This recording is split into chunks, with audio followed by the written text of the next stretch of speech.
জাঙ্কুকের মাথা ঘুরছে। আল্লাহ, কি এটা সিটি না অন্য কিছু? তবে যাই হোক, এটা তো বুঝতে পারলাম যে আমার চকলেট বেবিটা বিয়ে করতে চায়। যাক, তাহলে খুব শীঘ্রই ব্যবস্থা করতে হবে। জাঙ্কু এবার অনেক পৃষ্ঠা উল্টালো, কিছুই নেই, কিন্তু শেষে একটা পাতা দিয়ে কিছু একটা লেখা আছে। শেষ পাতায় লেখা, আমার স্বপ্ন, আমি যাকে সবচেয়ে অপছন্দ করি তাকে আমার বাইরে কাজ লোক মানিয়ে রাখবো, সারাদিন রুটি বেলতে দেবো। আর সে হবে ওই জিনিস সম্মুখের মতো ভাই মিস্টার আহমদ কালাসের অ্যানাউন্টা। ওই হবেন খালি আমাকে বকে, তাই ওকে আমি কাজে লোক বানিয়ে আমি আমার ঘর মুছাবো। আর ওই যদি ঘুমিয়ে পড়ে তো ওকে আমি বৃষ্টি পাতার গাছে সাথে বেঁধে চিজে কোনদিকে বেদর পেটান পেটাবো। কি মজা হবে, সারা বুঝবে আমার পিছনে লাগার শাস্তি। জাঙ্কুক এটা পরে হাসবে না কাঁদবে না রাখবে সেটাই বুঝছে না। কি ফাজিল মেয়ে, আমাকে বাইরে কাজে লোক বানাবে। তোমাকে একবার ফু করি, তারপর দেখো কি করি তোমাকে। টিভি স্মেল দিয়ে পরের দিন জাঙ্কুক তে আর লিসাকে নিয়ে আসলো। আজ জিমিনের বার্থডে, তেমন কেউ আসেনি। জিমিন তে লিসা আর জাঙ্কুক বসে গল্প করছে। জাঙ্কুক বরাবর দিকে দেখছে। তে একটা ক্রিম কালারের ক্রাউন পরে ম্যাচিং হিসাব পড়ছে। মুখে কোনো সাজ নেই, চোখে হালকা কাজল, সেটাই জাঙ্কুকের চোখে বেশি ভালো লাগছে। জিমিন তের মাঝখানে লিসা একসাথে এক সোফাতে বসেছে আর জাঙ্কুক অন্য সোফাতে। জাঙ্কুক ভাইয়া, তোমার কিন্তু আজকে দারুণ লাগছে। ইয়াত জাঙ্কুক কিছু বলার আগে তে নন স্টপ বকবক শুরু হয়ে গেল। না হইলো, আরে লুসু কোম্পানির এমডি কো তুই কি দেখিয়ে ওই কাইলা কচ্ছপটারে দারুণ বলে বলতো। দেখ ওই পোষা কোকটা এমনিতে ইংলিশ ধরা বানানোর মতো দেখতে, তারপর বলছে কালো কালারের শার্ট, দেখতে লাগছে পুরো কালা কালারের কুমিরের মতো। আর পুরো দুটো দেখে মনে হচ্ছে কেউ দুটো তেলাবোকা ওই আমটা চোখের উপর বসে আছে। আর চোখের পাপেটা দেখ, পুরো ভালুকের লেজের মতো। ভালুকের লেজেও মনে হয় এত লোম নেই যতটা ওই খরচটা চোখের পাপড়িতে আছে। আহা, বললো নাই তো যেন ওই পোকার গলা। তে এটা বলে সামনে তাকিয়ে দেখে জাঙ্কুক কটমট করে তাকিয়ে আছে। পাশে তাকিয়ে দেখে জিমিন লিসা ওরাও কটমট করে তাকিয়ে আছে ওর দিকে। কি হলো, তোর সবাই ভেবেছে না তো তাকিয়ে? এই মেয়ে, আর একটা কথা বলে তোমার খবর আছে বলে দিলাম। তে তোর কি সমস্যা বলতো? তুই সবসময় ভাইয়ের পেছনে লাগিস, ওকে বলে লাভ আছে নাকি? পুরো ফালতু একটা, মুখটাই নষ্ট করে দিল। আসলে এর মতো এইসব বাজে কথা ছাড়া কিছুই আসে না। অসহ্য একটা। চল জিমিন, কেক কাটবি। জাঙ্কুক চলে গেল। সবসময় এত দুষ্টুমি ভালো লাগে না তে? তুই সবসময় আমাকে লুচি বলিস, কিছুই বলি না। কিন্তু জাঙ্কুক ভাইয়ের সামনে এবার বলা কি ছিল? হ্যাঁ, জিমিন লিসা দুইজনে কেক কাটার ওখানে চলে গেল। তে প্রায় কান্না করে দেওয়ার অবস্থা। সবাই এইভাবে কেন বলে আমাকে? আমি নিজেকে সামলাতে পারি না, তাই তো বলে ফেলে এসো। এরা আমার জন্য অসুবিধা বোধ করছে। থাক, আমি চাই না আমার জন্য কেউ সমস্যায় পড়ুক। এইদিকে তেমন কেউ নাই, সবাই কেক কাটার জন্য ওইখানে গেছে। জীবনে তো একবার আমাকে ডাকলো না। থাক, চলে যাই আমি। তে জিমিনকে দেবে বলে একটা গিফট এনেছিল, কিন্তু অন্য সবার মধ্যে তের গিফটটা খুবই চিপ হবে। এই ভেবে তে ব্যাগ থেকে আর গিফটটা বের করলো না। ও বেরিয়ে গেল জিমিনের বাড়ি থেকে। কে গিয়ে দরজাতে নক করলো। ইয়াংশুন দরজা খুললো। কি হলো রে, তোর না রাতে ফেরার কথা? এখন তো 4টা বাজে, তুই এখনই এলি যে? শরীরটা ভালো লাগছে না আম্মু, তাই চলে এসেছি।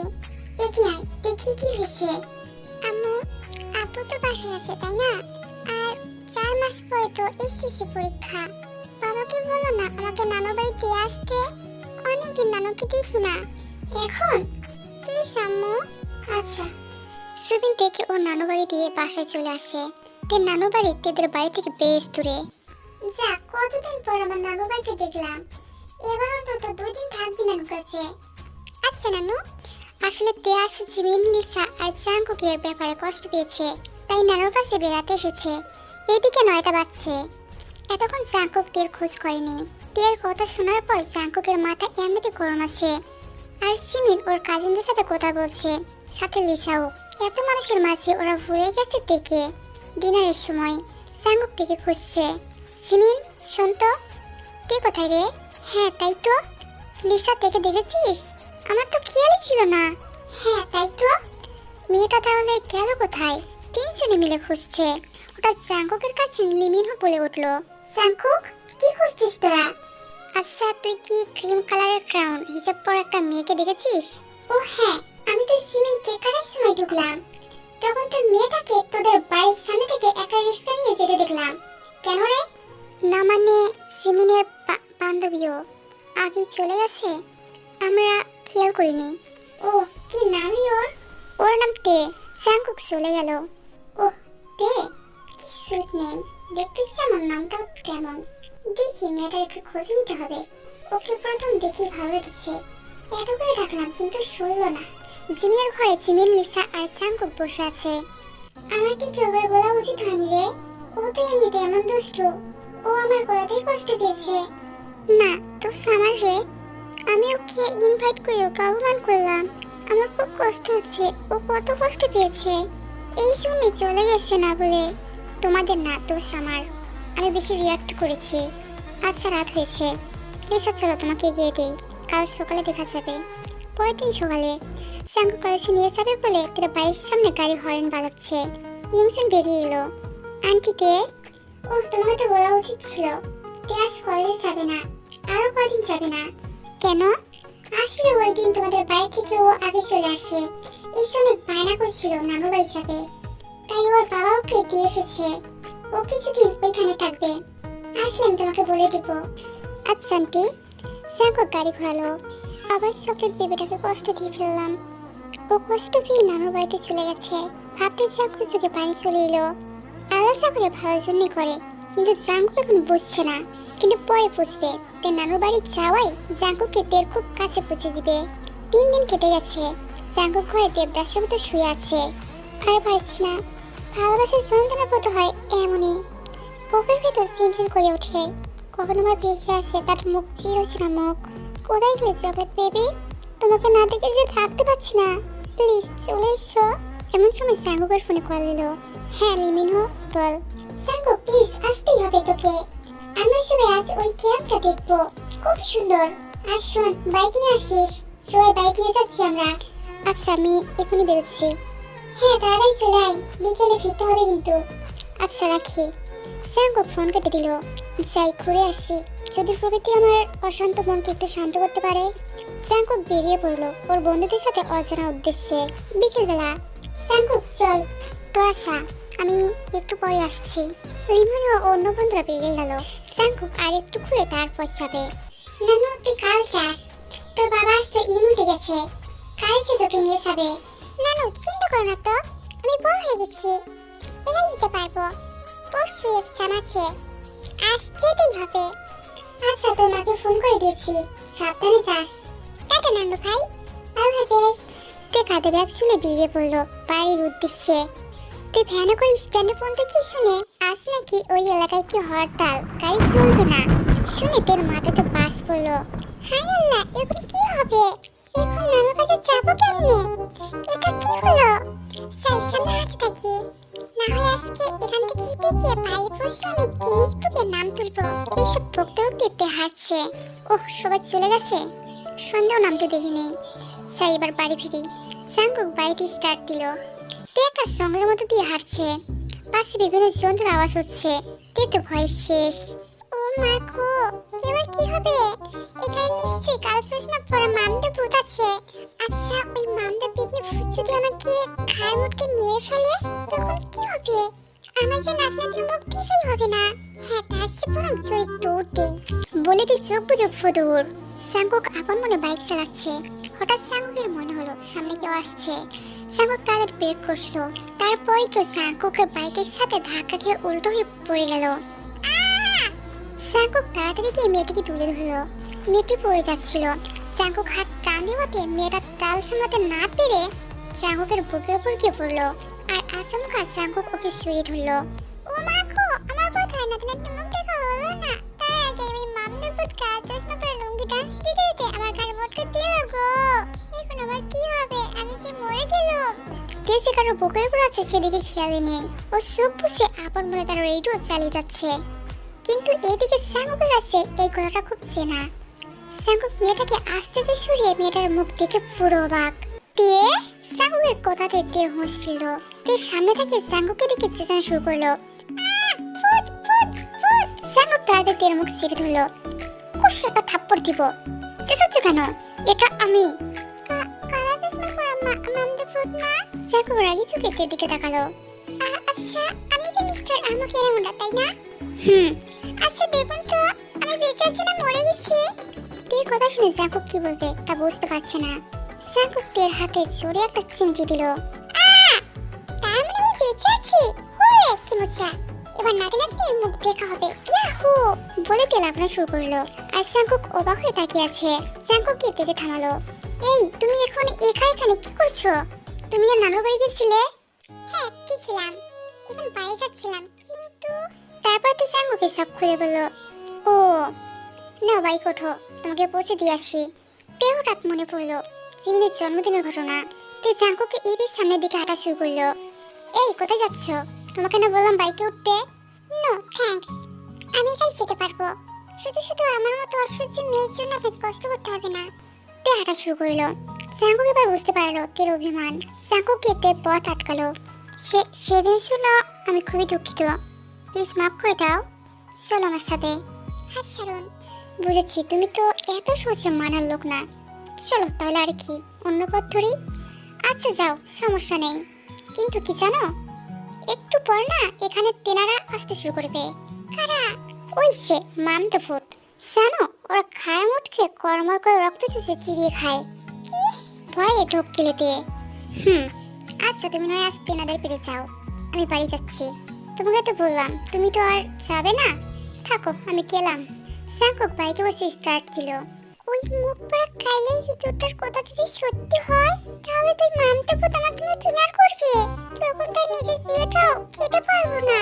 তার চেয়ে ওই আমুকটার সাথে আবার তো চাই, অন্তত নিজের বিয়েটা খাওয়ার একটা চান্স থাকবে।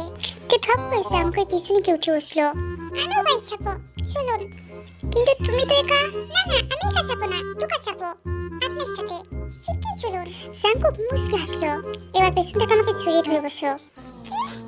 বেটা খচ্চর মানতে না ওটা নেই, তুই তো কান সুখর পেয়াকে থামলি কি করে? তোকে আমি জড়িয়ে ধরবো? তোকে তো আমি পারলে কেটে পিস পিস করে চাল দিয়ে তেলে ভেজে রসগোল্লার মতো ডুবিয়ে কাটার চামচ দিয়ে খাবো। জাঙ্কুকের রাগ হয়ে গেল। জাঙ্কুক গাড়ি স্টার্ট দিল, জোরে ব্রেক করলো। আর তে অটোমেটিকলি টান সামলাতে না পেরে জাঙ্কুকে জড়িয়ে ধরলো। এইভাবে চুপচাপ বসবে, আর একটা যদি বাজে কথা বলো না তাহলে তোমাকে ভাজি করে ওই মামদেবতকে দিয়ে আসবো, আর ওরা তোমাকে কাটার চামচ দেখাবে। তে ওভাবে চুপচাপ বসলো। এটা লুচ্ছি বলে তোকে আমি পরে দেখে দিব। তোকে যদি প্লাজো পরে দিল বাগানে না নাচিয়েছি না তো আমার নামও তেনা। কিছু দূর যাওয়ার পরই হঠাৎ জাঙ্কুকের বাইকের স্টার্ট বন্ধ হয়ে গেল। কি হলো, আপনি বাইক থামিয়ে দিলেন কেন? এই মেয়ে তুমি এটাও বুঝছো না যে বাইক অটোমেটিকলি স্টপ হয়ে গেছে? আমি থামাইনি। নাও নামো। না আমি নামবো না।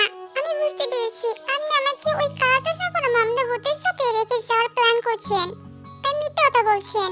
না আমি তো বাবা নামছি না। উফ আল্লাহ, এই কোন প্রকারে পালাই বললাম। যখন উঠতে বলি তখন উঠবে না, এখন নামতে বলছি এখন নামিও না। আচ্ছা মিস্টার ইনাউন্ডা শুনুন। কি? দাঁতে দাঁত চেপে। আচ্ছা আপনি কাকে পাগল বলছেন? তুমি এখনো বোঝোনি যে আমি কাকে পাগল বলছি? না কাকে বলেন বলুন তো, আমি তো আশেপাশে কাউকে দেখতে পাচ্ছি না। আল্লাহ তুমি দৌড়ে ফেলো, আমি উঠতে যাই, না হয় আমায় তুইলা নাও। এই না প্লিজ, আমাকে এটা ফেলে যাবেন না, তাহলে সেই মামদুবত আমাকে নিয়ে ডিনার করবে। আপনি বরং একটা কাজ করুন, আল্লাহকে না দুটো দড়ি ফেলতে বলুন। একটাতে আমি যাবো আর আরেকটাতে আপনি, ঠিক আছে? জাঙ্কুকের এবার সে রাগ হচ্ছে তের প্রতি। জাঙ্কুক বাইক থেকে নেমে তেকে টেনে নামালো। পর্যাপ্ত পাগল মেয়ে একটা, এখানে চুপচাপ দাঁড়িয়ে থাকবে, না হলে আজ সত্যি বলছি তুমি আমার থাপ্পড় খেয়ে তবে যাবে। পাগল কথাটা শুনে তের মাথা খারাপ হয়ে গেল। এই শয়তান ভালুক আমাকে নামটা, আপনার সাহস তো কম নয়, আপনি আমাকে পাগল বললেন? আপনি পাগল, আপনার দাদা নানা সুযোগ চোদ্দ কুষ্টি পাগল, আর আপনি পাবনার মেন্টাল হসপিটালের পাগল। কোমরে হাত দিয়ে দাঁড়িয়ে, ও তাই আমি পাবনার রোগী? তুমি কি? হ্যাঁ তুমি তো পাবনা হসপিটালের এমডি। এত বড় কথা! শয়তান ভালুক কপিস রাবিশ কুডুস তালটুবাস আমাকে বলে কি না পাবনার এমডি? পেটা খরচা লোকদের সাথে তোকে আসেনি মনে বিয়রে টিকটিকি খাওয়াবেন ওই মামদো ফুটি চুজ করে তবে ছাড়বো। এই মেয়ের সাথে বকে কোনো লাভ নেই। আমি বরং দেখি আশেপাশে কোনো লোক পাই কিনা, কারো হেল্প দরকার, না হলে বাড়ি পৌঁছাবো কি করে। জাঙ্গু একটু সামনে হেঁটে এদিক ওদিক তাকাচ্ছে, আর তে ইচ্ছে মতো জাঙ্গুকে বকছে। বাচ্চাটা নিজেকে কি মনে করে? বিটিএস মেম্বার কিম কিয়ং নাকি কিয়ং জাঙ্কুক? সাইড মনে করুক, আমি তো জানি যে ও পাবনার টিসি। হঠাৎ তেজ চোখ গেল উপরের দিকে। ওয়াও! আসলে জাঙ্কুক ওর বাইক এমন জায়গায় দাঁড় করিয়েছে তার উপরে গোলাপি রঙের প্যাক্সি ফুলের গাছ। আমি নেব, সুন্দর ফুল, কি কিভাবে নিব? আইডিয়া। এই গ্রামে একজন সাংবাদিক এসেছে। তিনি গ্রামের লোকদের থেকে বিভিন্ন তথ্য নিচ্ছেন, ছবি তুলছেন। হঠাৎ ওই সাংবাদিকের চোখ যায় জাঙ্কুকের দিকে। এদিকে দিয়ে জাঙ্কুকের বাইকের ওপর আস্তে আস্তে উঠে দাঁড়িয়ে পড়লো। কি পাঠে, এবার আমি ফুল নেব। কি হলো, বাইকটা তুলছে কেন? এদিকে জাঙ্কুকদের গলা শুনে পেছনে ফিরে দেখে এটা বাইকের উপর দাঁড়িয়ে দুলছে, যে কোনো সময় পড়ে যাবে। জাঙ্কুক দৌড়ে গেল তের কাছে, আর তে ধপাস করে জাঙ্কুকের কোলে উঠে পড়লো। ও মা গো, ও বাবা গো, চকলেট গো, আমি এবার বোধহয় সত্যি মরে গেলাম গো। আমার সময়টা আর দেখা হলো না। এদিকে সাংবাদিক জাঙ্কুক আর তেকে এই অবস্থায় দেখেন। জাঙ্কুক তের দিকে হা হয়ে তাকিয়ে আছে, আর তে চোখ বুজে ননস্টপ বকবক করছে। এই ছেলেমেয়ে দুটো নিশ্চয়ই অবৈধ কাজ করতে এসেছে। ঠিক বুঝেছি, আজকালকার সব ছেলেমেয়েরা এত যে চরিত্রহীন হয়েছে তা বলার মতো না। দেখি এদের ছবি তুলে নেই। সাংবাদিক তাড়াতাড়ি নিজের ক্যামেরাতে এই মুহূর্তটি বন্দি করলো। এবার আগে এই ছেলেমেয়ে দুটোকে ধরবো, তারপর ওই ছবির প্রমাণ হিসেবে এদের বাবা মায়ের কাছে দেব, এদের পুলিশে দেব। তারপর তখন এরকম সব ছেলে মেয়েদের শিক্ষা দেওয়া যাবে। অন্যদিকে